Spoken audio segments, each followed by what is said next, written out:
राजा ने समझाया, पुत्री, कोई दूसरा वर चुन लो। क्यों अपने जीवन को दुख से भर रही हो? परंतु सावित्री ने शांत भाव से उत्तर दिया, पिता, जब एक स्त्री किसी को पति रूप में स्वीकार कर लेती है, तब उसका निर्णय अटल हो जाता है। चाहे 1 वर्ष का साथ हो या आजीवन, मेरा भाग्य सत्यवान के साथ ही जुड़ा है। राजा उसकी दृढ़ता के आगे मौन हो गए। इस प्रकार सावित्री का विवाह सत्यवान से हुआ और वह वन में ससुराल चली गई। उसने अपने अंधे सास ससुर की सेवा की और वन जीवन का त्यागमय धर्म निभाया। नियति का दिन 1 वर्ष धीरे धीरे बीत गया। सावित्री मन ही मन दिन गिनती रही। अंततः वह दिन भी आया जिसके बारे में नारद ने कहा था। उस सुबह सत्यवान लकड़ी काटने वन में गए। सावित्री भी उनके साथ चलने पर अडिग रही।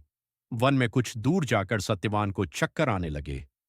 उसने सिर सावित्री की गोद में रखकर कहा, प्रिय, मुझे अजीब सी थकान हो रही है। आंखों के आगे अंधेरा छा रहा है। और वह निढाल हो गया।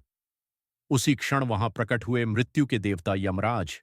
उनका स्वर गंभीर था, नेत्र अंगार समान लाल।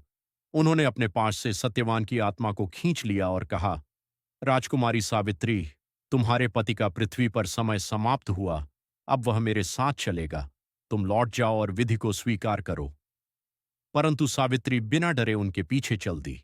सावित्री की बुद्धिमत्ता यमराज ने पीछे मुड़कर कहा, सावित्री, तुम जीवित हो, मुझे पीछा करना उचित नहीं है। सावित्री ने विनम्र स्वर में उत्तर दिया, धर्मराज, आपके संग चलना पुण्य का मार्ग है। जब तक आप अनुमति दें, मैं आपके साथ रहूंगी। यमराज उसकी धर्म बुद्धि से प्रसन्न हुए।